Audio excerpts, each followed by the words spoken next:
Está entrando no ar. Debate 93.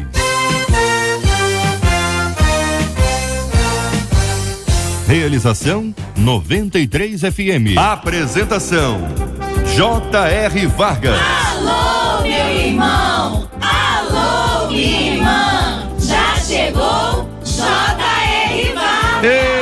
Estamos de volta, começando aqui mais uma super edição do nosso Debate 93 de hoje, nessa quarta-feira, 13 de julho de 2016. Que bom estar com você nessa manhã.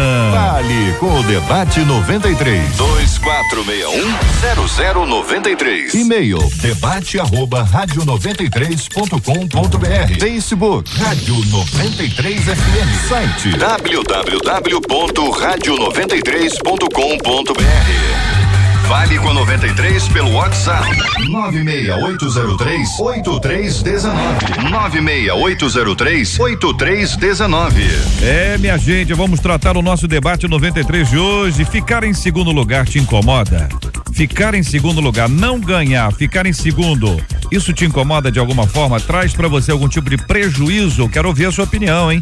Tem gente que reafirma o tempo inteiro: eu não nasci pra ser cauda, nasci pra ser cabeça. Se é pra ser cabeça, não dá pra ficar em segundo lugar. Quero ouvir a sua opinião. Também aqui, olha, uma pesquisa revela que perdoar faz bem à saúde. A Bíblia ensina, né? E a ciência vem aí descobrindo cada dia mais que perdoar faz bem à saúde. Nós vamos conversar sobre esse assunto aqui, inclusive se você tem alguma pessoa que você tem uma grande dificuldade para perdoar, para seguir a vida.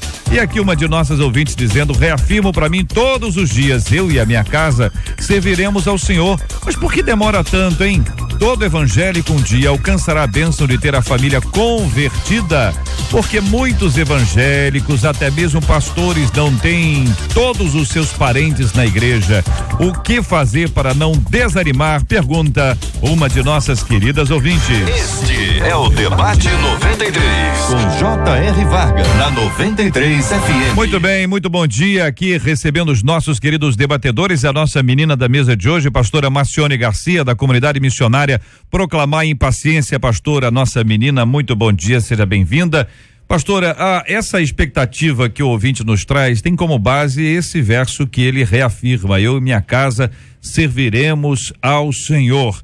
E é uma palavra que, de fato, ele está interpretando corretamente, no sentido de que todos os membros da sua família serão alcançados? Como é que a irmã interpreta esse texto? Bom dia, J.R., bom dia aos debatedores, bom dia aos ouvintes da 93 FM. Mais uma vez, é um prazer muito grande estar aqui com vocês. Na verdade, quando Josué, ele fala isso no livro, lá no finalzinho, já terminando a sua caminhada, ele estava dizendo àquele povo que era um povo rebelde. Se vocês querem servir aos deuses dos seus pais, os amorreus, os fariseus, os heteus, né? Porém, eu e a minha casa serviremos ao Senhor. Porém, o que eu quero ressaltar nesse meio dessa irmã, né? É que ela faz alguns questionamentos e que é muito interessante de se falar, e eu gostaria muito de deixar essa palavra nesse momento, sobre o tempo, né? Ela questiona o tempo, ela questiona que ela reafirma todos os dias, é como se fosse um mantra, né? Eu e minha casa serviremos ao Senhor. Então eu vou levantar todos os dias como um mantra, não estou condenando-a, é porque existe muitos líderes que acabam fazendo isso com os irmãos, com as ovelhas, com os membros, dizendo que ele precisa, porque a casa dele precisa servir ao Senhor. E isso não é uma verdade, uma realidade. Deus veio para todos, mas nem todos vão receber. Nem todos vão estar na presença do Senhor Jesus. Nem toda a família vai servir ao Senhor Jesus. Mesmo que ela vá reafirmar tempo a tempo, a Bíblia fala que ela não pode perder a fé. fé. A fé é o firme fundamento. Ela precisa entender que o fundamento dela tem que estar na fé. Então ela tem que confiar. Se vai servir, amém. Se não vai servir, amém. O que ela não pode é desanimar. O pastor Pedro Rodrigues, muito bom dia. Pastor da Primeira Igreja Batista em Jardim Terra Firme, em Santíssimo. Bom tê-lo de volta aqui ao nosso debate 93 de hoje. O nosso ouvinte traz o texto: eu e minha casa serviremos ao Senhor. Mas por que demora tanto? Todo evangélico um dia alcançará a bênção de ter a família convertida, pastor? Bom dia, JR. É muito bom estar aqui e podermos juntos levar algo que possa abençoar a vida dos nossos amados ouvintes. Ela coloca, como já colocou aqui a nossa querida pastora Marcione, uma declaração de Josué. Aquela era uma declaração de fé. Aquela era a declaração de um sacerdote que profetizava sobre a sua casa. Vocês podem escolher o que vocês quiserem. Eu e a minha casa serviremos ao Senhor. Uma declaração de fé. Todavia, não quer dizer que vai ser assim. Por exemplo, um exemplo claro é a questão do sacerdote Eli, né? Como sacerdote, como homem de Deus que fez uma grande obra, inclusive foi o grande tutor de Samuel, mas não teve a sua casa salva. E é bastante interessante, neste caso específico de Eli, Deus diz que é porque ele também não tomou posição. Às vezes deixamos de tomar posições como sacerdotes dentro da nossa casa. Somos sacerdotes em vários lugares, abençoamos várias famílias, abençoamos várias vidas, aconselhamos muitos. Mas dentro da nossa casa podemos deixar a desejar e perder os nossos. Participação dos nossos ouvintes pelo 96803-8319, esse é o número do nosso WhatsApp, 96803-8319. Agora que são 11h07 no Rio, ouvinte dizendo: JR, eu penso nisso direto, pois venho passando por uma turbulência em casa, mas só eu é quem segue a Cristo. Eu sou batizado, mas aqui na minha casa o pessoal não. Eu me sinto muito culpado às vezes por não me esforçar o bastante para que eles possam estar adorando ao Senhor comigo na igreja. Queria saber se eu devo deixar nas mãos de Deus. Pergunta aqui o nosso ouvinte, trabalhando esta perspectiva até de um próprio esforço pessoal. Significaria, querido bispo Jorge Lima, da comunidade evangélica Adorai, no Ministério Querigma, conosco hoje aqui no nosso debate 93 de hoje, essa participação humana num processo que é profundamente espiritual, né? Quer dizer, a conversão não é humana, é uma ação divina na nossa vida. Ouvimos aqui sobre a questão da responsabilidade, até sobre a negligência que alguém tem. Não estou falando de pastores, estou falando aqui o nosso ouvinte aqui, jovem, dizendo: olha, estou tentando aqui, estou fazendo tudo o que eu posso, mas tem certas coisas que não nos caberá fazer, mas tem coisas que estão sob nossa responsabilidade. Como é que a gente conjuga essas duas coisas? Bispo, bom dia, bem-vindo. Bom dia, JR, bom dia, demais companheiros da mesa, bom dia a você, ouvinte, que nos prestigia com a sua audiência. JR, a situação desta mensagem, ela se reproduz demasiadamente hoje em nosso tempo, e realmente há uma cobrança, há uma culpa. A gente ouve uma mensagem como esta e ficamos até um pouco preocupados em relação ao sentimento desta pessoa sobre a sua frustração e o resultado disso, que pode vir a ser até seu enfraquecimento na fé, uma vez que ela não está tendo êxito na sua busca, na sua expectativa. De fato, a salvação ela é algo espiritual, produzido no espírito. Porém, quando se trata da questão da família, entra o primeiro ponto que eu quero deixar inicialmente, do testemunho. Eu quero deixar dois elementos importantes nessa abertura. O primeiro é o testemunho. Evangelho que não traga mudança não é evangelho, é qualquer outra coisa. Teosofia, qualquer outra coisa. Mas o evangelho, ele produz mudança. E essa mudança que não tem muito a ver com a questão da palavra, do esforço, mas tem a ver com a questão dos frutos. Uma árvore, ela não faz força para produzir um fruto, ela simplesmente o faz. Se ela está saudável, se ela está em um lugar saudável, se ela está sendo bem tratada, ela vai produzir frutos gostosos, saborosos, vistosos. e aqueles que estão ao redor desta árvore vão se alimentar. Então, a vida desse jovem, desta irmã do e-mail, de tantos outros, precisa ser com menos esforço e deixar com que o evangelho em si produza os resultados, que esses resultados serão a ferramenta do Espírito Santo sobre os seus familiares. É o primeiro ponto. Depois a gente pode abrir um pouco mais o leque. O segundo é a persistência.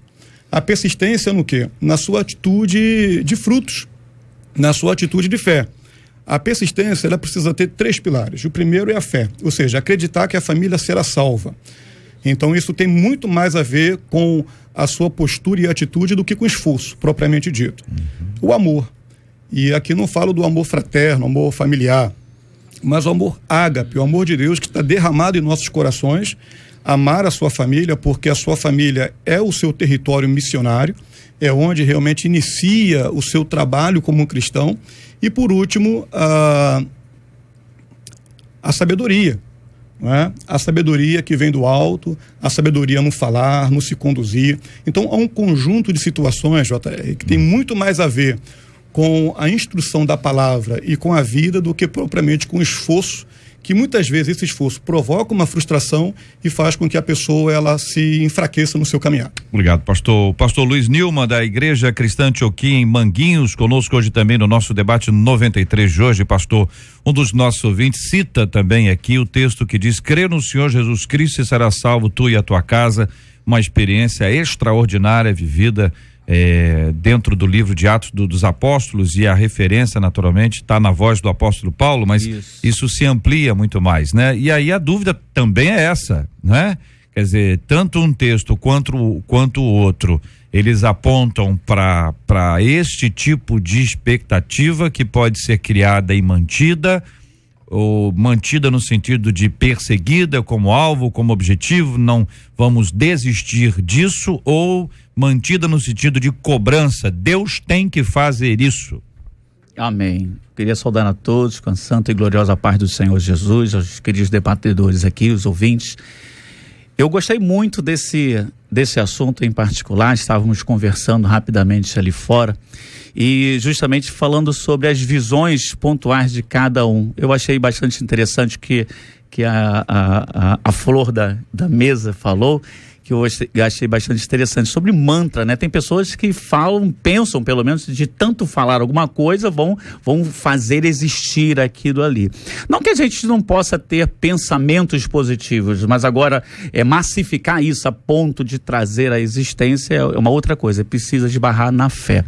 A questão de eu e minha casa serviremos ao Senhor, se a gente for, como a pastora já apontou, lá para Josué 24, o último capítulo, né? Na verdade, não foi, no meu modo de ver, não foi uma profecia. Na verdade, ele tomou uma decisão. Se a gente ver até o versículo 13, a gente pode discutir. Não, peraí, eu acho que é uma profecia, eu acho que ele está falando em nome do Senhor. Mas o 14 e 15, eu acho que é bem claro. Ele como cabeça, ele como o dono da casa, ele como cabeça daquele lar, ele decidiu. E não só era o dono da casa dele, mas ele era, assim, o gerenciador daquele povo. E olha, que a própria estrutura dava a ele um imperatismo, dava a ele esse ditatorial, e eu acho que foi uma das formas, assim, bem democráticas, né? O Josué foi um dos homens que mais matou na Bíblia, e no entanto ele até permite, olha, se vocês acham melhor servir outros deuses, muito bem. Agora, eu e minha casa serviremos ao Senhor. Nesse quesito, eu acho que nós temos que nos posicionar assim: eu e minha casa serviremos ao Senhor. Só que não é porque declarou isso que as coisas vão fazer existência. Esse versículo que a irmã falou, e gostei muito, já tinha separado aqui, está lá em Atos, capítulo 16, versículo 31 e em diante. Ela fala justamente sobre isso, né? Essa passagem fala sobre isso. E algumas pessoas acreditam que por causa de uma pessoa ser crente, né, por contágio, né, as outras pessoas vão pegar essa salvação, entre aspas. O que acontece se a gente continuar lendo os versículos conseguintes, os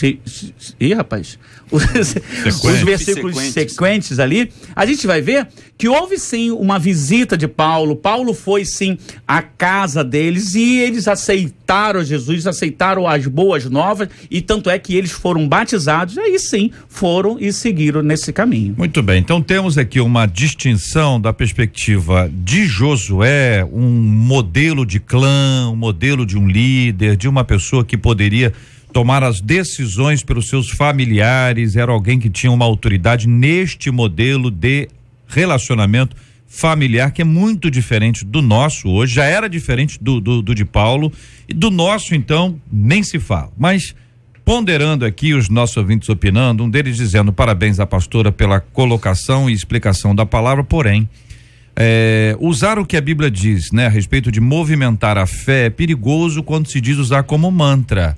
Fazer uma declaração de fé todos os dias é uma manifestação de fé. Aquilo que ela diz todos os dias vai se tornar uma motivação para continuar orando e sendo convencida pelo Espírito Santo de que é o tempo de Deus. É o que compartilha aqui uma de nossas ouvintes. Para emendar, pastora, outra ouvinte aqui dizendo: JR, eu discordo da pastora. Meu esposo foi casado por 7 anos com outra pessoa. Ele era afastado e não pensava em voltar para a presença de Deus, mas em 2 anos de relacionamento comigo e depois de alguns problemas conjugais, ele voltou, mas foi através de muito jejum e oração. Então não discordou não, trouxe apenas uma perspectiva diferente sobre esse assunto, mas o anterior sim, né? Aí um entendimento de que e aí é bom explicar, né?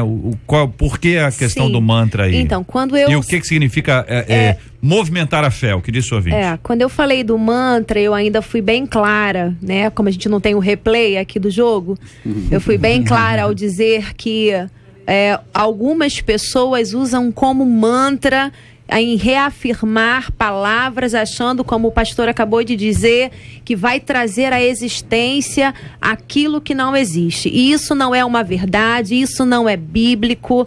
A fé, ela não é movimentada pelo que você fala, a fé não é movimentada pelo que você fica determinando, pelo que você fica falando. A fé é movimentada pela palavra, pelo conhecimento, pelo aquilo que você entende, pela leitura, pela oração. A fé é algo muito profundo. E quando a gente vai para Hebreus capítulo 11, a gente vê que aqueles grandes homens de Deus, eles não foram grandes homens de Deus pela fé em vão. Eles foram porque eles não acreditavam naquilo que estava ali vendo. Eles acreditavam numa terra vindoura, porque eles já criam que havia algo diferente para eles. Então eles continuaram firmes no propósito de continuar servindo ao Senhor. Então eu reafirmo isso, que tem muitas pessoas, devido a muitos líderes que ficam dizendo isso, como: você quer essa casa? Põe a mão nela, determina que essa casa vai ser sua, determina que essa casa vai ser sua, essa casa vai ser minha, essa casa vai ser minha, isso virou mantra, essa casa vai ser minha, acordo de manhã, essa casa, isso não é uma verdade. Entendi. Fé Concordam, não é isso. companheiros? Só para poder, pastor, para poder de repente detalhar um pouco melhor, talvez o ouvinte ele compreender o verdadeiro sentido do que está sendo colocado. O que a pastora colocou aí, se é que eu entendi bem, é uma verbalização desacompanhada de uma atitude pautada na palavra, ou seja, aquilo que eu afirmo, né, eu vou à igreja, levanto a mão, tomo posse, minha casa é do Senhor, etc. Mas quando eu volto para casa, essa minha postura, que a princípio pressupõe fé, ela não é acompanhada de um testemunho, o que a pastora coloca da palavra, ou seja, a pessoa faz uma verbalização, é importante. E nisso aí eu acho que eu posso fazer um pouco de convergência do que foi a pastora falou e a ouvinte ela pôs. A verbalização é importante, você reafirmar, isso motiva de fato, isso lhe encaminha ao objetivo, mas sem um testemunho, sem você vivenciar o que o Evangelho ensina, o que o Evangelho coloca, o resultado será nenhum. Por mais que você fale, você vai repetir isso a vida toda e não haverá frutos. E aí, bispo, como foi a fala foi minha e a questão caiu em cima de mim, eu vou demorar um bocadinho a voltar, JR, que eu vou operar semana que vem. Então, assim, deixa eu aproveitar então esse bocadinho que eu tenho aqui.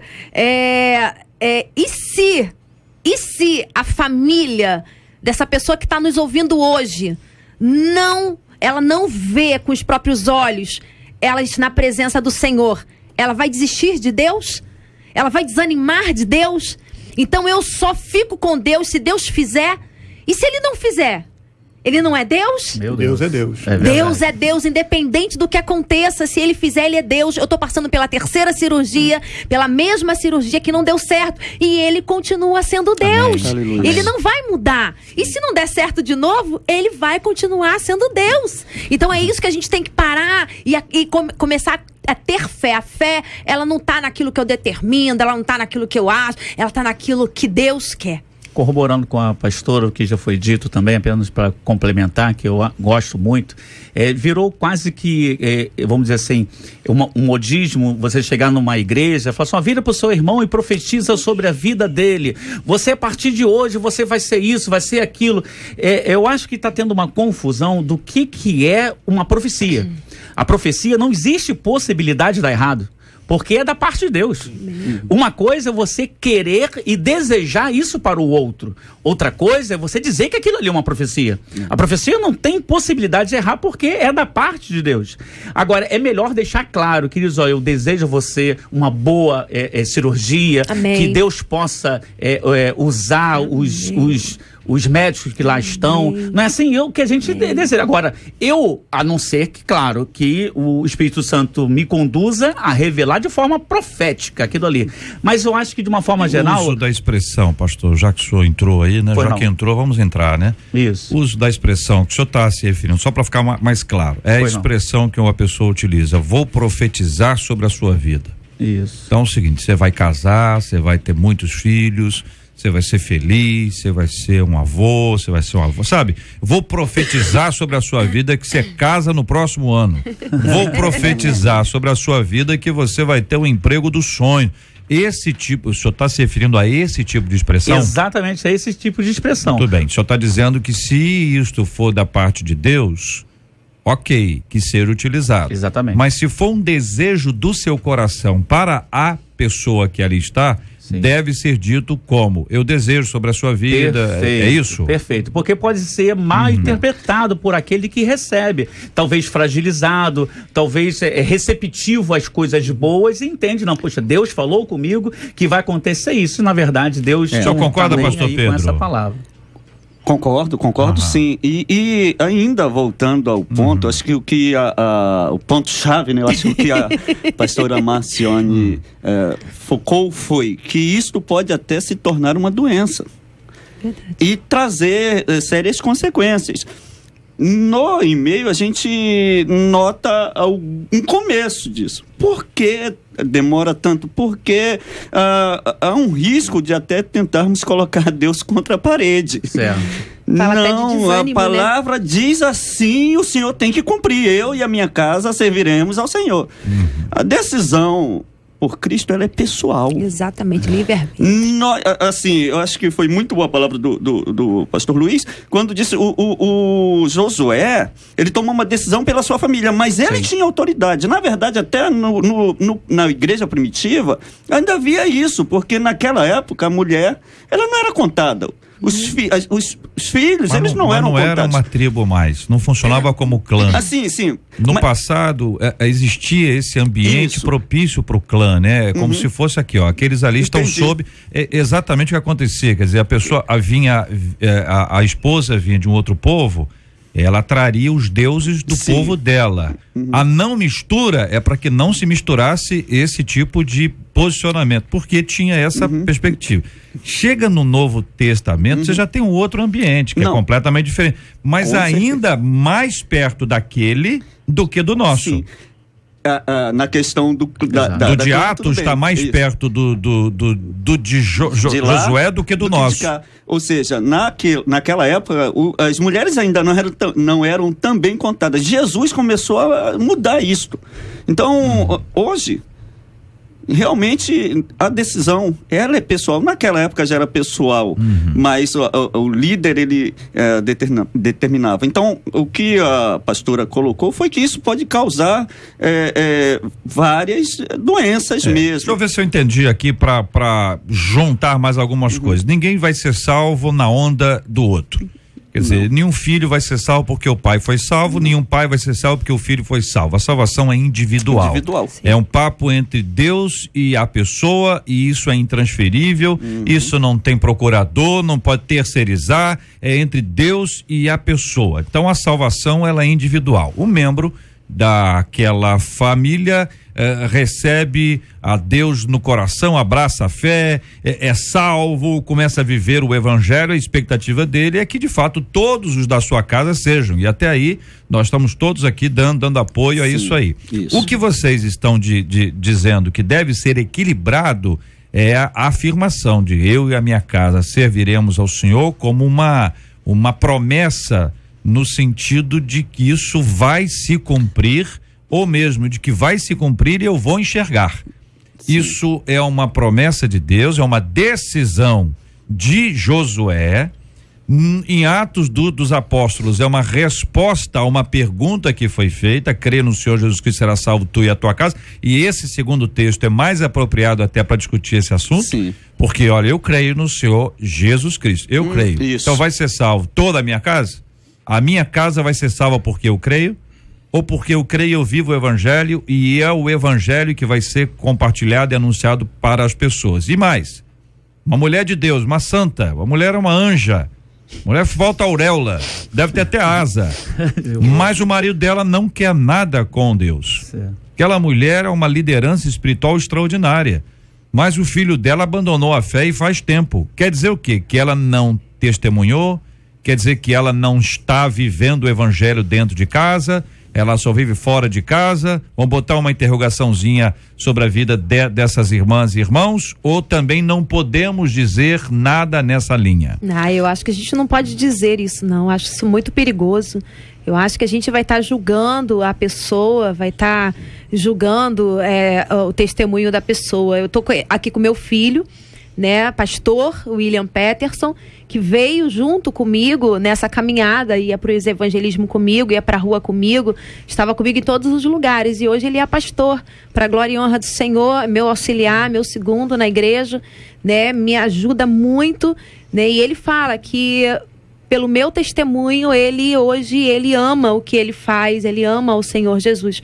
Mas isso não significa que, se ele tivesse afastado, que eu não dei um testemunho, que eu deixei de dar um testemunho, que ele estivesse longe da casa do Senhor. Eu acho que isso é muito perigoso, julgar isso. Eu gostaria, JR, nessa linha que a pastora iniciou, dizer o seguinte: uma coisa é acompanhar a fé de alguém. Isso acontece muito, principalmente há um tempo atrás, a gente teve um nascimento quase que no evangelho, comecei com 10 anos, etc. A gente vem de um tempo onde a família, ela não era uma prioridade, digamos assim, né? Deus, igreja, família. Isso. É isso. Então, quando o filho ele ia à igreja, ele ia acompanhando seus pais. Verdade. O que a gente está falando aqui é sobre uma experiência pessoal, e salvação, experiência pessoal e intransferível. Verdade. Eu não transfiro a minha fé, mas a minha fé gera frutos com que motive o outro. Amém. Isso sim, mas Isso eu não posso transferi-la. E também não posso transferir a salvação. Tanto que, quando o Senhor Jesus fala daquele dia que a igreja será sequestrada, será arrebatada, porque arrebatamento é isto, um fica e o outro vai. Então, quer dizer, é um fato bíblico isso, e não muda. A minha fala, eu preciso até abrir um ponto aqui rapidinho, JR, que é o seguinte: existe uma diferença entre fé e a doutrina do positivismo. A fé é uma coisa, o pensamento positivo é uma linha doutrinária, tá, herética, de um certo segmento, não é? Que não tem nada a ver com o que a Bíblia nos ensina. Exatamente. E nós não podemos confundir fé com pensamento positivo. Exatamente. Eu posso sim, a minha fé, ela gera em mim um pensamento positivo. Sim. Isso sim. Mas o meu pensamento positivo não gera fé. Exatamente. Bispo, para ficar mais claro, vou interagir com o senhor para o senhor explicar. Bueno. Se uma pessoa usa a seguinte expressão, assim, por exemplo, vou colocar a minha fé em ação, certo? Só para exemplificar, vou colocar a minha fé em ação. Eu creio, eu e a minha casa serviremos ao Senhor. Então, a defesa diz: estou colocando a minha fé em ação. Pega um texto bíblico e reafirma o texto bíblico. Isso é o quê? Isso é o exercício da fé, ou isso está mais para a linha desse pensamento positivo? Isso, na verdade, não está alinhado com a palavra. voltando à questão aqui, porque existe uma diferença da palavra logos e a palavra rema. Exatamente. Então, eu pegar um texto bíblico descontinuado, fora do seu contexto, e aplicar a minha vida hoje, eu estou pegando uma palavra logos, uma palavra escrita, uma inspiração escrita e aplicando a minha vida. É claro que, quando eu digo vou colocar a minha fé em ação, isso é ótimo. Significa que a minha fé ela tem que gerar ação, até porque se não há ação, não há fé. Exatamente. E Tiago fala sobre isso, não discordando de Paulo, mas complementando o que Paulo fala sobre a fé. Tiago ele coloca que a fé tem que gerar ação. Então a postura de colocar a fé em ação dentro de Deuteronômio 28, que fala que eu serei abençoado, não serei colocado como cauda, mas como cabeça, enfim, tomar posse disso. Nos princípios que a Bíblia ensina, ok. Mas eu pegar um texto isolado da palavra e eu querer aplicar minha vida hoje, achar que vai funcionar como a pastora já nos colocou, eu realmente não vejo dessa maneira. Tudo bem. Concordam, queridos companheiros? Pastor Luiz. Eu acho bastante interessante essa discussão, esse debate, porque é bastante esclarecedor. Quem está do outro lado, ele precisa ouvir, né? Até os contrapontos, né? Aquilo que precisa ser dito. Tem um ouvinte nosso dizendo, vocês não sabem a utilidade do debate de hoje. Estou me sentindo muito mais leve. Tiraram uma tonelada dos meus ombros.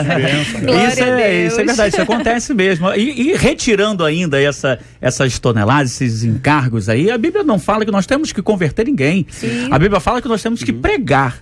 Né? A conversão é ato do Espírito Santo, que vai convencer do pecado, da justiça e do juízo. Certo? Só que o problema todo é que tem pessoas que não pregam.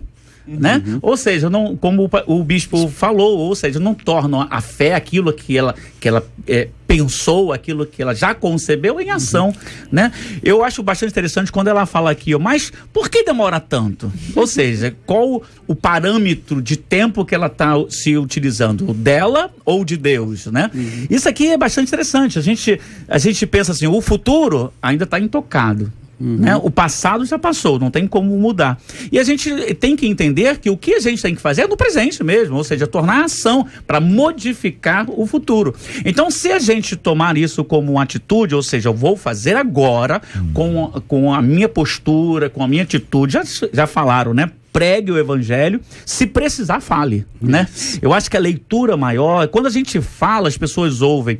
Quando a gente se põe como um verdadeiro cristão, o nosso ato grita. Então me parece que aí nós temos que tanto falar quanto fazer, né? Não quer dizer que eu não tenha que falar, né? Claro. E ainda assim nós poderemos ter pessoas dentro da nossa casa que não vão seguir a Jesus Cristo. E elas têm ali uma resistência ao problema e tal. E a outra coisa é que a gente faz um recorte de história. Então hoje é dia 13 de julho. Então alguém chega e diz assim, bom, até o dia 13 de julho, nada disso aconteceu, a pessoa XYZ. Tem lá o nome das pessoas e a data, e a hora, vai dar até a hora. Isso. Mas não sabe se no dia 14, se no dia 15, essa história mudará. Aí entra a esperança. Então, nós temos a esperança que todos sejam alcançados. É a nossa esperança. Para que eles sejam alcançados, nós vamos pregar o evangelho, nós vamos viver esse evangelho, anunciar esse evangelho de todas as formas. Agora, nós não tomamos decisões pelo outro. Isso. Correto? Então, o outro é que tem que tomar a decisão e vai ter ali o encontro dele com Cristo. Nós não temos condições de assumir isso para o outro. Estou certo aqui? É isso aí, resumido? Quer falar, pastor Pedro? Isso, e há uma linha tênue entre fé, de fato, e positivismo. E hoje há uma grande gama de crentes indo pela linha do positivismo, da declaração, da determinação. E assim, quando a gente vai por essa linha, a gente deixa Deus como nosso escravo. Deus tem que nos servir. Ao invés de nós servirmos a Deus, é Deus que tem que nos servir. Até mesmo no tempo. Virou servo. Não, tem que ser no meu tempo. E o problema não é da ovelha, não. Não. Tá de cima. Sim. É da liderança. Começa de cima. É a liderança que vai trazendo pra ovelha. Começa de cima. Agora, também não podemos deixar de focar na questão, acho que não temos mesmo como deixar de focar na questão de o que eu estou fazendo. Não basta eu apenas declarar. Como o pastor Luiz falou, né? pregue o evangelho. Amém. Se for preciso, até fale. Porque o evangelho, ele não é pregado pela palavra, pela vida. O cuidado que eu tive aqui na intervenção anterior é que Sim, quem quer que seja, tenha dito essa frase, todo mundo já disse que fulano disse, Beltrano disse, eu já não digo mais quem disse essa frase, que eu já não sei mais.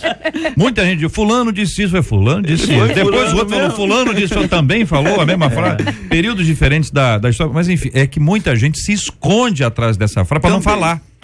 Aí a pessoa se omite.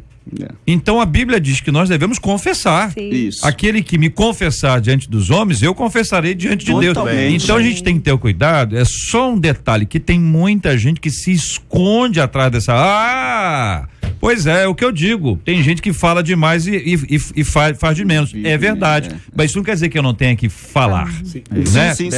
Agora, então veja bem. A fé vem pelo ouvir. No resumão, aqui no resumão, ouvinte aqui dizendo, J.R. eu sou nova convertida, o debate de hoje está sendo uma bênção, é esclarecimento, um dos objetivos que nós temos aqui. Nesse esclarecimento nós temos o seguinte, a palavra de Deus é para muita gente, boa parte dos evangélicos entendem que ela é uma regra de fé e de prática, é o fundamento. Você crê, a fé vem pelo ouvir da palavra de Deus. No que você crê? Eu creio no que diz a palavra. Olha, eu creio que o mundo vai acabar em 2032. Pode crer à vontade, mas não está na Bíblia. Isso é um exercício de especulação, uma conjectura do apocalipse, mas não tem nada a ver com uma realidade bíblica. Tô certo? Se estiver errado aqui, vocês podem interferir, não tem problema nenhum não. Então o exercício da fé, ele vai ser com base no que diz a palavra. Então não pode ser simplesmente com base no que está escrito, se eu não souber ou se eu não entender aquilo ali.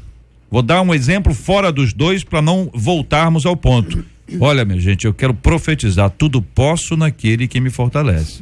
Então é o seguinte, eu tenho prova amanhã, entendeu? Não vou estudar, porque eu tudo posso naquele que me fortalece. E o que é que o texto diz? Correto? Antes? Aí você tem que ir lá estudar o texto que eu tô dizendo. Contradiz isso aí. O que diz antes? É a perspectiva do indivíduo que se baseia ou que baseia a sua fé no nada. Porque só basear a fé numa frase sem compreender o que significa aquela frase, ele está trazendo uma palavra que não é uma palavra bíblica. O cuidado não é o exercício da fé, é apenas uma frase. É o cuidado de não pegar um fragmento, uma palavra, sem ver o que está antes. Né? Por exemplo, vai dar tudo certo. Pronto. Entendeu? Fica tranquilo, vai dar tudo certo. A palavra otimista. Eu acho bom ouvir. O coração dele, bom ouvir, não? Não pode dizer que isso é uma profecia. Não, exatamente. Entendeu? Agora, se o outro diz, você vai se dar mal, o outro diz, você tá amarrado. Aí a gente já leva pro lado espiritual. Não é uma palavra boa. Entendeu? Então, quer dizer, fica ainda cada vez mais claro aqui que o entendimento da palavra nos ajuda no exercício da fé. Não existe fé que não esteja fundamentada na Bíblia. Ela que vai nos orientar, nosso posicionamento, nossa palavra, e é necessário, neste exercício da fé, trabalharmos essa perspectiva bíblica de forma sábia, equilibrada e abençoadora. Tenho certeza que muita gente vai caminhar muito, e até foi mencionado aqui agora há pouco, negócio de cabeça, cauda. Você, ouvinte, fica em segundo lugar, isso incomoda você?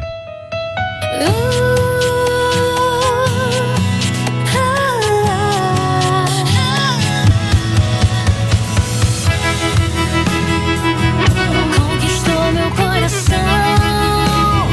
93 FM. Olha, daqui a pouquinho eu vou exibir aqui a matéria do Melhor a Rio desta semana, uma entrevista com o Eduardo Pimenta, biólogo especialista em impacto ambiental dentro dessa nossa campanha do Melhor a Rio, que é tão importante para as nossas vidas. E o menino português está de volta. Aliás, ontem aqui nós estávamos aqui participando e um ouvinte nosso lá de Portugal, Caetano, que está lá em Faro, né? E a comunidade portuguesa se agitou ontem aqui. Eu quero agradecer o carinho da nossa audiência, um abraço lá para Alessandra e para toda a comunidade portuguesa também nos acompanhando. Bom, aquele menininho, ele ficou famoso no final daquela Eurocopa por se aproximar de um torcedor francês para consolá-lo pela derrota por 1-0 de sua seleção. Confessou ontem esse menino que disse a ele que é só um jogo e que um segundo lugar não era ruim.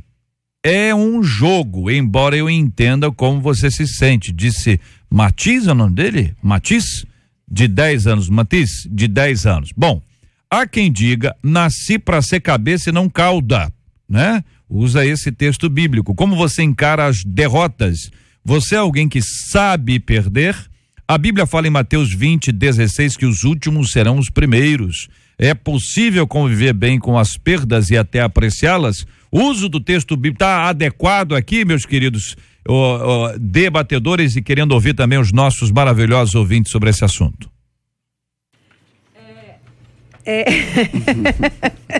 Eu acho que ninguém joga para perder, né? Eu acho que quando você entra num jogo, você entra para ganhar. Exatamente. Né? Mas se perder faz parte do jogo. Claro. Então, quando você tá num jogo, você sabe que pode perder, mas você vai entrar para ganhar.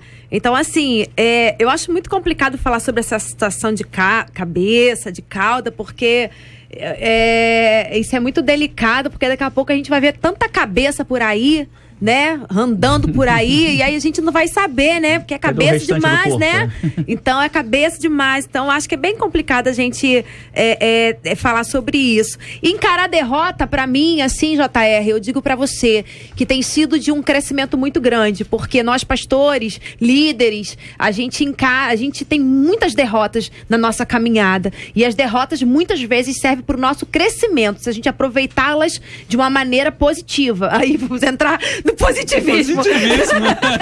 Tá bom. De uma maneira otimista. Obrigada, JR, obrigada. O que eu acho interessante, eu até fiquei rindo quando eu li essa proposta aqui. Tem um presbítero na nossa igreja, chama-se Sebastião Caldas. Olha aí. É claro. É Caldas. Ele já é Caldas. Assim, você tem que ser cabeça, não Caldas. Ele falou, não, peraí, não é no plural, não, é Calda.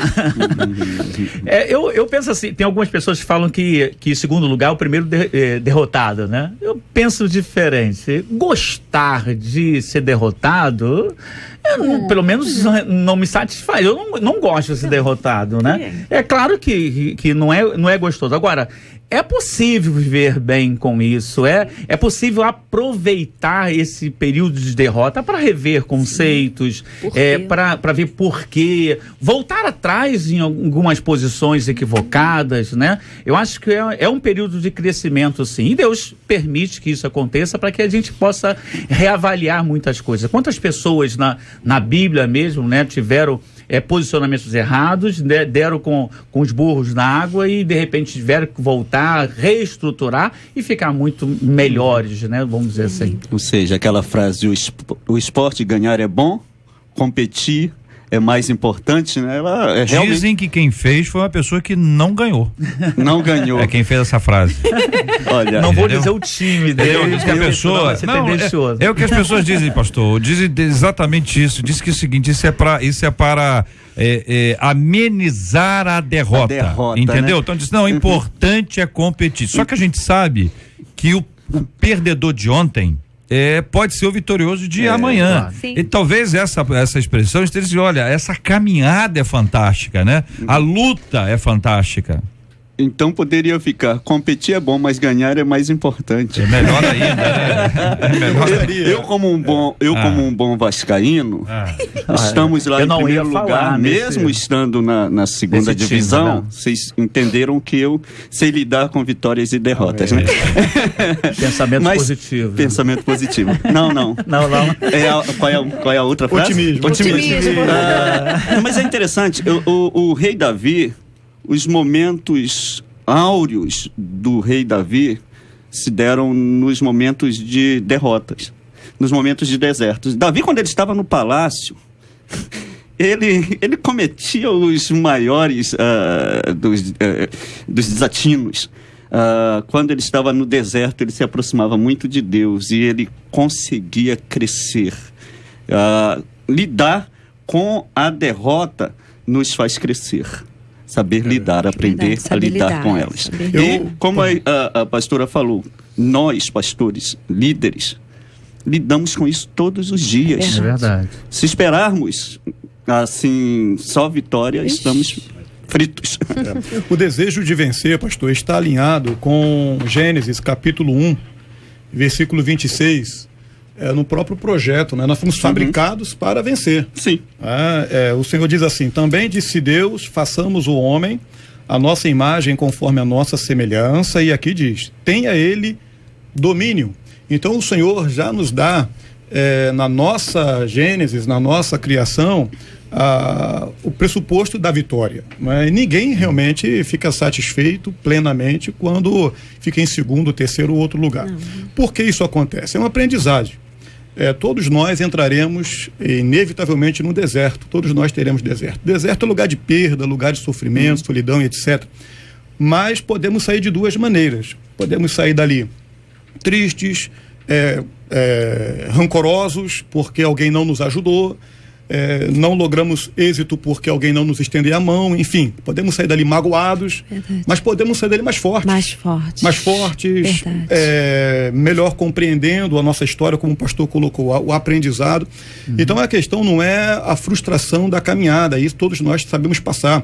E o versículo citado há pouco, que posso todas as coisas naquele que me fortalece, está inclusive contemplando essa situação que Paulo viveu. Eu sei sofrer fome, eu sei sofrer dificuldades. Sim. Então quando você sabe lidar com a dificuldade, você que está na outra ponta, que está nos acompanhando, sim, o Senhor, ele te capacitará para você contornar isso, né? E como o JR disse, o perdedor de hoje, ou um suposto perdedor de hoje, é um grande vencedor amanhã. Você não ganha todas, né? E tem aquelas coisas que as pessoas, assim, por exemplo, se é uma competição, você está competindo por uma vaga. Sim. Existe a chance de ganhar e de não ganhar. Você fez um concurso, existe a chance de ser aprovado e de ser reprovado. Não quer dizer que a nossa condição de cristãos vai nos dizer, olha, vai ter Olimpíada aí vem o Bolt, eu sou crente, rapaz. Eu sou crente, eu vou voar com asas, tá entendendo? Vai voar com asas e vai ficar voando para trás. Porque uma coisa não é isso, né? Quer dizer, a perspectiva não é essa. Jogadores de futebol, por exemplo, muitos deles cristãos, eles não podem chegar e dizer, Deus, me dá a vitória, porque só a vitória me interessa. Claro que só a vitória interessa, mas não é isso que vai acontecer, pelo menos é o retrato que a gente tem. As batalhas, muitas delas que foram perdidas na Bíblia, elas serviram de lições fundamentais para o entendimento, mas há sempre uma conexão. Deus deu a vitória, o povo fez o que tinha que ser feito, Deus deu a vitória. O povo não fez o que tinha que ser feito, Deus não deu a vitória. Samuel disse, né? Até aqui nos ajudou o Senhor, colocou uma pedra lá perto de Mispa para dizer assim, esse é o memorial, até aqui nos ajudou o Senhor. Nessas coisas todas, e aí existe essa preocupação, quer dizer, não, peraí, eu pedi a Deus, eu orei, eu entreguei nas mãos de Deus, eu lutei, e ainda assim eu não consegui. Parece, naquele momento, uma reprovação, que é humana e, pior ainda, dá um significado e tecido divina. Como que a gente aprende a lidar com estas questões para não achar que Deus nos preteriu, ou seja, Deus preferiu alguém e não a mim? Pior ainda, quando aquele alguém não é crente, é um safado sem vergonha, olha, a pessoa não presta, e ela conseguiu isso, aquilo outro, e eu aqui tô sendo fiel, não consegui nada. É forte. Não é? É forte. Para pensar aí, vamos lá. Para poder refletir. A grande questão em relação a isso, que nós como cristãos e temos a fé, precisamos usar, que o grande vencedor não é aquele que vence sempre, mas é aquele que sabe lidar com as perdas. Verdade. Porque a vitória em si, ela não tem a ver com as circunstâncias. Verdade. Né?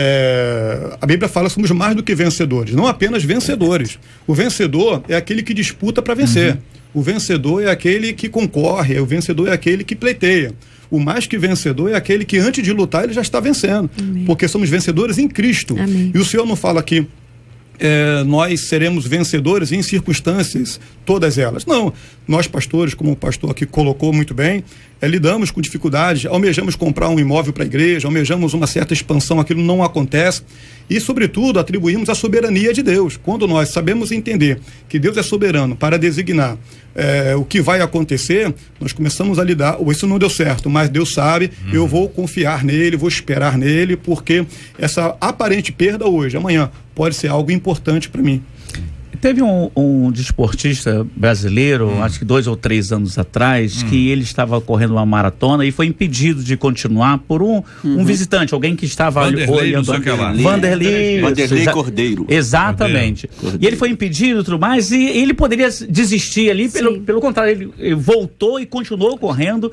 E o que eu achei interessante também é que quando foi entrevistado, vem cá, poxa, você foi prejudicado, você ganharia. Ele não, tinha pessoas ali muito melhores do que eu. E por causa desse ato, da forma que ele conduziu, apesar de não ter chegado em primeiro, ele concluiu, ele foi condecorado com uma das maiores honrarias, né, de uma instituição internacional de esporto. Ou seja, ele, Pierre por causa de daquele ato, isso, ele foi condecorado com uma honraria maior, superior, né, àquela corrida que ele estava ali. Eu penso assim, espiritualmente falando, eu acredito que tem que ser por aí. O objetivo dele tem que estar sempre à disposição daquele que determinou correr. E o vencedor ali foi ele. Certo. Quem foi? Porque é claro que nós somos aqui de casa, nós vamos estar pensando no nosso aqui só, mas quem é que ganhou aquela o nome prova? da pessoa que ganhou? O segundo colocado, quem é que foi? O terceiro foi ele. Mas quando não foi o terceiro? Quando ele ganha a medalha Pierre de Coubertin, ele entra para a história. Meu Deus. Um outro jogador de vôlei de praia, o Emanuel, tá certo? Que foi o medalha de ouro, deu a medalha pro Vanderlei. Que Legal. me parece que não aceitou assim, quer dizer, aceitou receber ali na hora, falou assim, não, essa medalha é sua, fica, porque você fez sabe, essa coisa de você observar e honrar aquelas pessoas que fizeram muito e que aparentemente não foram vitoriosas, aparentemente. Dentro desse mesmo tema, tem a Gabrielle Sanson, se não me engano, nas Olimpíadas de 84, quando ela participando da maratona, todos chegaram, ela chegou em último lugar e olha, há bastante tempo, e quando ela entra no Coliseu, no estádio, todos se colocam de pé, aplaudindo, e ela se tornou símbolo, né, das Olimpíadas. Sempre que se fala em Olimpíada, ela aparece. Gabriela Anderson. Então, Gabriela Anderson. Então, ela se tornou símbolo. Ela perdeu? Não, ela ganhou. ela tinha um objetivo. Ela alcançou aquele objetivo e foi a grande vencedora. Até hoje se lembra dela, né? Foi a Olimpíada de Los Angeles. 1984, uma história impressionante, a né? cabeça tá razoavelmente a cabeça bem. tá muito bem. Eu tô impressionado, hein? Tá lembrando muita coisa. Olha aqui a imagem aqui, só para vocês que estão acompanhando a gente aqui no nosso estúdio, acompanharem aqui a imagem dela. É verdade. Enfim, aparentemente ela foi não apenas derrotada, foi humilhada. Sim. Última colocada? Isso. É muita humilhação, gente. Cambaleando ali. E os médicos foram pra de alguma forma tentar ajudar os médicos aqui, ó. Tentando ajudar, elas saem dos médicos, ó. Vem pra cá, sai pra lá, vem pra cá, sai pra lá. Né? É verdade. Até que finalmente, quando ela ultrapassa a linha, aí tem um médico ali muito inteligente, tá no outro lado e apoia. Ela venceu o maior dos desafios, que era ela mesma. Não é isso? Verdade. De alguma forma, você vai observar e o ouvinte vai desenvolvendo essa reflexão que ninguém quer ficar pra trás. Ninguém quer ficar. Alguém quer ficar pra trás? Não, meu sonho é ficar pra trás. Não conheço ninguém que queira, né? Mas a perspectiva é que nem sempre nós vamos vencer todas as competições nas quais nós estamos inscritos. Pode ser que a gente perca uma, perca outra, mas quantas vezes é exatamente a perda que nos produz um aprendizado profundo e a gente vai crescer muito mais na derrota do que numa vitória. Não é uma palavra de consolo a quem ficou em segundo, terceiro lugar, não, mas é uma palavra de verdade, um resumo do que vocês disseram aqui, porque a gente tem que lutar sempre, desistir nunca. Mas parar porque não ganhou ou ficar reclamando a vida inteira porque não deu daquela vez, querido ouvinte, se naquela prova você não foi bem, vamos continuar estudando. Se naquele concurso não aconteceu, se você deseja passar para um concurso, tem que estudar ainda mais. A gente não pode ficar preso a uma reclamação a vida inteira, a gente tem que lutar sempre. E muitas vezes aquela paradinha ali é um bálsamo de Deus para a sua vida. mais adiante essa história vai ser transformada pela graça maravilhosa do nosso Deus e Pai. Essa é a nossa esperança baseada na palavra, né? Que a nossa vida, ela pertence ao Senhor, os nossos dias estão nas mãos de Deus. Deus é soberano, tem o melhor para todos nós e nós devemos confiar e descansar no Senhor. Uma das nossas esperanças é que o nosso Rio de Janeiro venha a melhorar, né? Daqui a pouquinho nós vamos orar pelo Rio e vamos abrir aqui o nosso Facebook e você vai poder conhecer aqui a nossa mesa, tá? Todo mundo já vai se arrumar aqui pro penteado ficar bonito aqui no vídeo. Nós vamos estar orando junto, clamando ao nosso Deus e Pai. E agora eu quero que você acompanhe uma entrevista especialíssima com Eduardo Pimenta, que é biólogo e especialista em impacto ambiental, dentro dessa nossa campanha do Melhora Rio, pensando um pouco o quanto nós podemos fazer mais pela região onde nós estamos vivendo. Nosso mundo é incrível e está em constante mudança. São maravilhas naturais e extraordinárias. A Terra é um planeta único e habitável. Esse mesmo meio ambiente que nos permite a vida está ameaçado. A atmosfera da Terra, sensível e poderosa, está sendo ferida e a culpa é nossa. Mas ainda é possível reverter os danos ao planeta? Eu converso com Eduardo Pimenta, biólogo marinho, especialista em impacto ambiental e professor da Universidade Veiga de Almeida. Fala-se muito no aquecimento global, de um meio ambiente descoordenado e enfurecido. O que a gente pode fazer na preservação desse meio em que vivemos? Essa talvez seja a agenda que mais tenha crescido na atualidade, porque os nossos chefes de Estado, os nossos governantes, ainda governam através de uma batuta que estabelece e exemplifica esse modelo de desenvolvimento urbano industrial que é preconizado pelo mundo contemporâneo. É evidente que isso não é sustentável. Então a sociedade, no seu ato individual e até mesmo egoísta de consumir, quando ele está diante de uma prateleira, ele deve escolher produtos de origem certificada. Um móvel que não seja de madeira de desmatamento, uma carne, um bife que não seja produzido através de um agronegócio que promova o desmatamento para a produção de proteína. Então é muito importante que a gente respeite o limite dos sistemas naturais. A partir daí a gente vai ter um ambiente mais equilibrado, trazendo saúde para a sociedade que está inserida nele. Cuidar. Talvez essa seja a ação que mais temos deixado de fazer com o meio ambiente. Se queremos preservar, é preciso saber o resultado que o crescimento desordenado gera no mundo. Não é diferente no Brasil e nem no nosso estado. A poluição está por toda parte e os governos não conseguem dar conta de alcançar as metas propostas. No Rio, quase 78% do esgoto é captado, mas 51% é tratado. Pimenta, a gente ainda dá passos pequenos em relação à despoluição? Essa é uma conta que todos nós temos que pagar. A sociedade, a empresa pública e a privada. Mas é importante também que a sociedade gaste menos água, que gere menos resíduos sólidos, que as indústrias gerem menos resíduos atmosféricos, que os nossos carros poluam menos, que a gente participe e incentive o transporte comunitário, o transporte de massa. Uma pesquisa revelou que cada R$1 usado em saneamento básico, o governo economiza R$4 em saúde.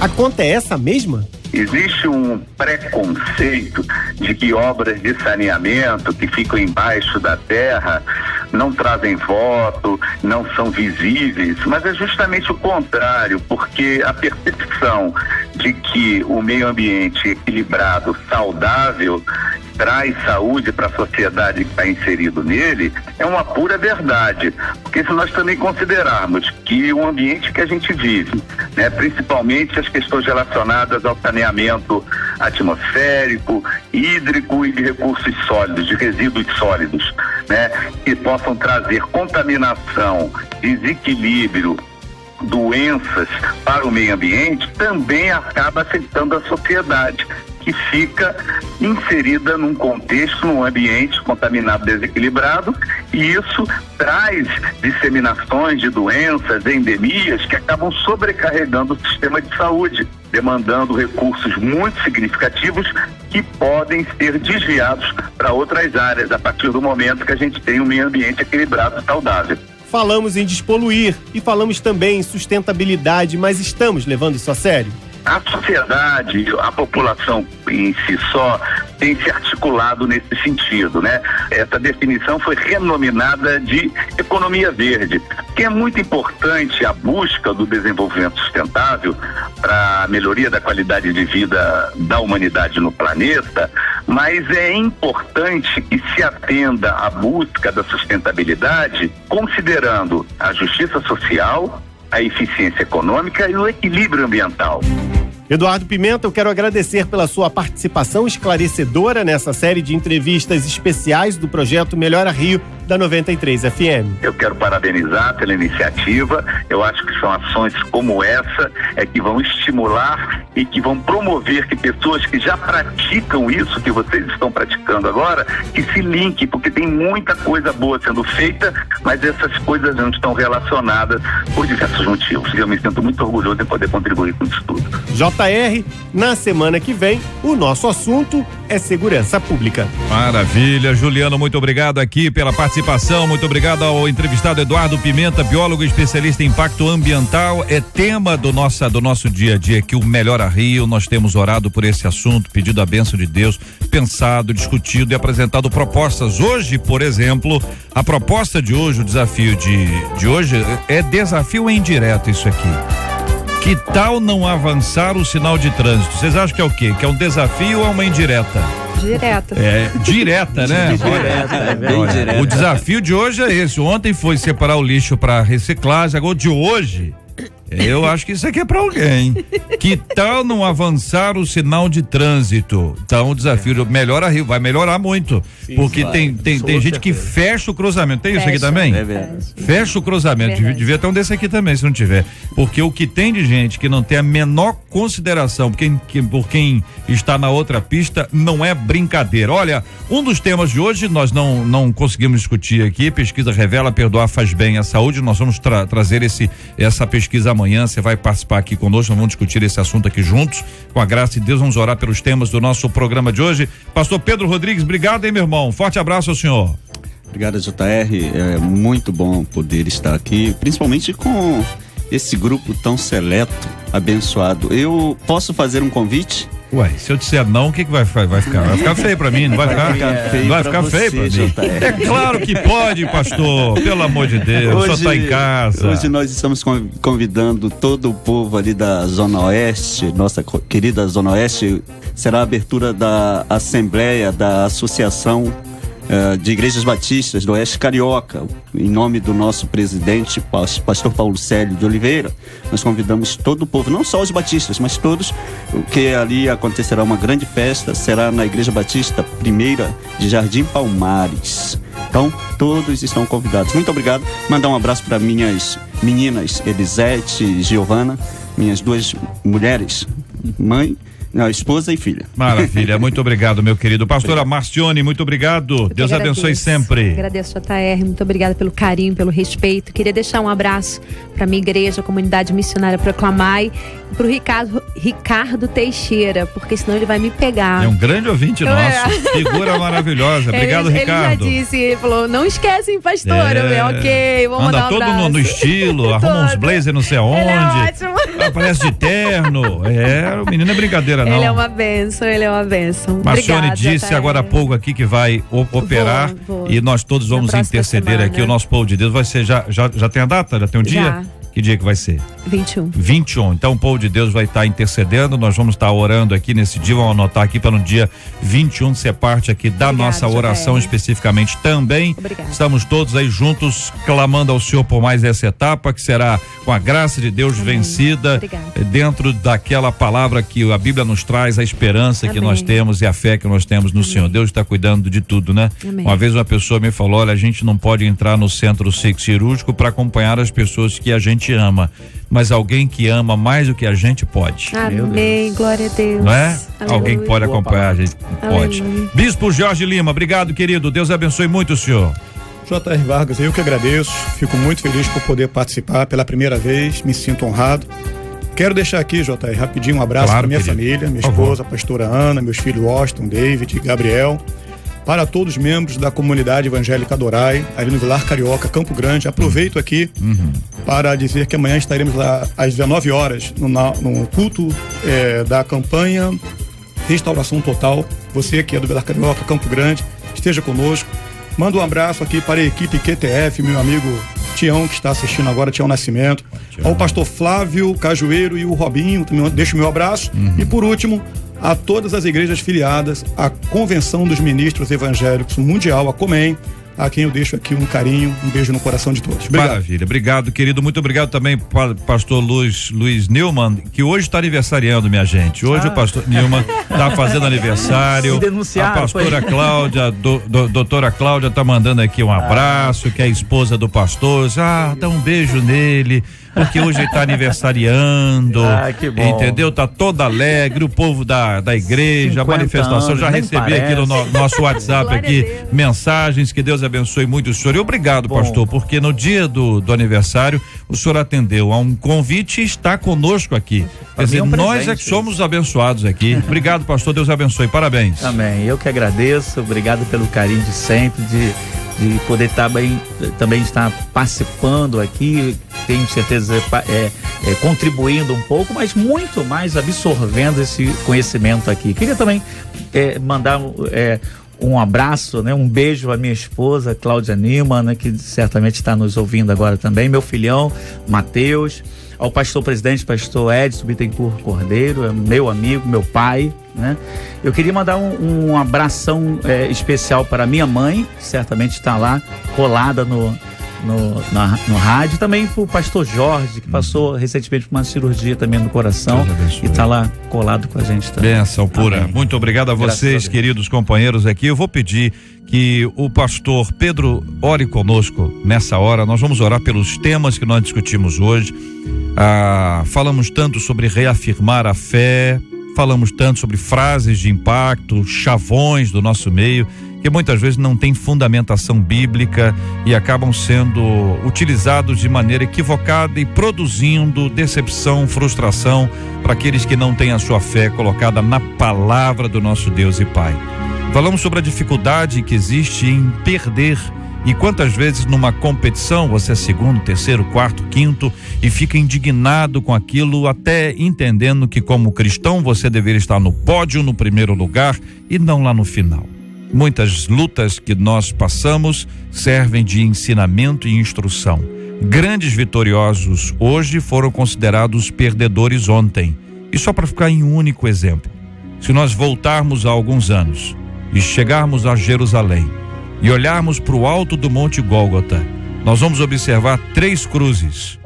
E é possível que alguns de nós pudéssemos olhar para aquela cruz do meio e viéssemos a afirmar: se existe um perdedor nessa história toda, é aquele do meio ali. Sem saber que aquele que estamos chamando de o maior perdedor é o maior vencedor da história da humanidade. Que Deus traga ao coração de cada um de nós essa certeza e a convicção, orando pelo Melhor a Rio, que é uma campanha, e pedindo a bênção de Deus sobre a nossa cidade, o nosso estado, o nosso povo, em nome de Jesus. Vamos orar. Deus Todo-Poderoso, nós te louvamos, exaltamos o teu nome, Pai, porque tu és nosso Deus. Tu te importas conosco, Pai, ainda sendo quem somos, como somos, e nós nos conhecemos e sabemos o quanto somos pequenos, falhos, totalmente necessitados da tua graça. E nós louvamos a Deus, a ti, Senhor, pela tua graça. Agora, Pai, te agradecemos por este momento em que pudemos participar deste debate. E, ó Deus, o que foi dito aqui, Pai, que possa gerar transformação, ó Deus. Que, ó Deus, possa gerar muitas transformações em nós, pois cada um de nós aqui também aprendeu. E nos nossos amados ouvintes, sê com cada um dos nossos ouvintes, ó Pai, abençoa cada um, ó Deus. Ó Deus, que a tua palavra de fato seja a nossa regra de fé e prática, Pai. Que esta frase não seja um mantra, mas seja vida, seja vivenciado, Pai, e a tua palavra seja bússola, ó Deus, para nós, o teu povo, Pai, pois vivemos, ó Deus, numa cidade tão necessitada, e não há nenhuma outra possibilidade a não ser, ó Deus, a tua igreja colocando a fé em ação e pedindo misericórdia por esta cidade. Nós choramos por esta cidade, ó Deus. Há pouco receberemos as Olimpíadas, ó Deus. Teremos gente de todo o mundo. Ó Deus, que possamos ser um grande exemplo e que estes dias, principalmente de Olimpíadas, sejam dias de salvação, de graça.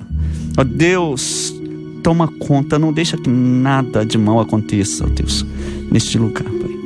Ensina-nos, ó Deus, a vivermos a tua vontade. Ensina-nos, ó Pai, a lidarmos com as perdas. Que, ó Deus, estas perdas que venhamos a ter possam se transformar em experiência, em conhecimento, em experiência de vida, para que possamos abençoar outras vidas que em algum momento possam vir passar pelo mesmo que passamos. Toma conta. Nós te oramos por esta equipe da Rádio 93, te oramos pela assembleia que acontecerá, que se dará a abertura hoje, ali na Igreja Batista Jardim Palmares. Nos abençoa, nós choramos em nome de Jesus. Amém. Que Deus te abençoe.